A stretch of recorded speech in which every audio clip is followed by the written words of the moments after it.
Well, we are here with Georgia Senator David Perdue. Senator Perdue, it's great to have you with us here. Well, thanks for having me. It's our pleasure. Of course, you were in the room when this whole, I can't say it, the whole remark or whatever he said came up. But since you were in the room, I wanted you to provide a little context for us about what really took place and what was really said. Well, it was the second of two meetings this week that the President's had on this topic of immigration. The first meeting was on Tuesday. It was a larger group, bicameral, bipartisan. And in front of the media for almost an hour, he kept the media in there in an open exchange of ideas around how to solve this immigration issue. This meeting yesterday was in the White House Oval Office. It was a smaller group, and proposals were made about how to move forward. Look, I honestly don't remember that word being used, but I do remember the conversation about what's wrong with the current immigration system, and it doesn't protect American workers or our national interests. And so this president really wants to see something. And Tuesday, he defined the scope to include a DACA solution, a border security solution, including a wall, a solution on chain migration, and a solution for this diversity visa lottery. I just want to be clear about that. You did not hear this expletive that everybody's been talking about like it actually happened. No, and I'm telling you, there were other members that we've checked our own stories this week, and I'm not the only one that doesn't remember that being said. So that's not the issue here. The issue is really the topic. The American people deserve to have a solution to this immigration crisis, and that's what it is today. We have a situation that future immigrants are determined by only one group of people, and that's current immigrants. And that's not against any standard of measure, whether it be helpful to grow the economy or helpful for American interest. It really is simply a measure of family relationships. And there's got to be a better balance between protecting relationships and getting the economy going. Dick Durbin was out there on TV today saying emphatically that he heard the president say these words. Not only did he hear him say it, but he repeated them over and over again. Is Senator Durbin's account of what happened inaccurate? Well, you know, I'm not going to get into he said, she said, but I do think that Senator Durbin's heart's in the right place. But I will tell you this, I think what we've had offered up so far is not a viable solution. I don't think it's a serious offer.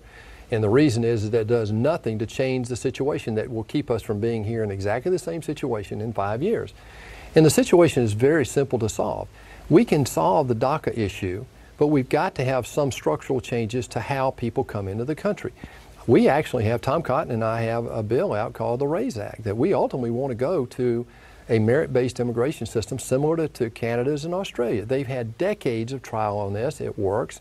72% of Americans believe that immigration should be limited to the worker and the spouse and the immediate family. 72%. I can't think of another issue where we have 72% agreement in this country. Actually, almost 60% believe it should be merit-based. So we know this is a topic Americans want to have fixed and fixed soon. You're very good about staying on message, and I think a lot of folks might wish the president was as effective as you as staying on message. But I did have one more question, because Lindsey Graham has not necessarily, specifically denied what the president said. He said, I said my piece directly to the president yesterday. What is Lindsey Graham trying to say here? Well, I think Lindsey's been involved in several efforts. We've had 3 efforts in the last 11 years by well-intentioned people to try to solve this immigration problem. The difficulty is the prior efforts have been around solving the comprehensive issue, and that's very difficult to do. So what we brought to the table this year, or last year, is that we felt like if you break the immigration issue down to 3 areas. One is the legal immigration system. We give out 1.1 million legal green cards a year that lead to citizenship. The second area is the temporary work visas. That's 2.2 million work visas that we give out every year. And then the third is the illegal population that are here illegally. Heretofore, what they've done is they've started with the illegals and tried to work back, and that doesn't work.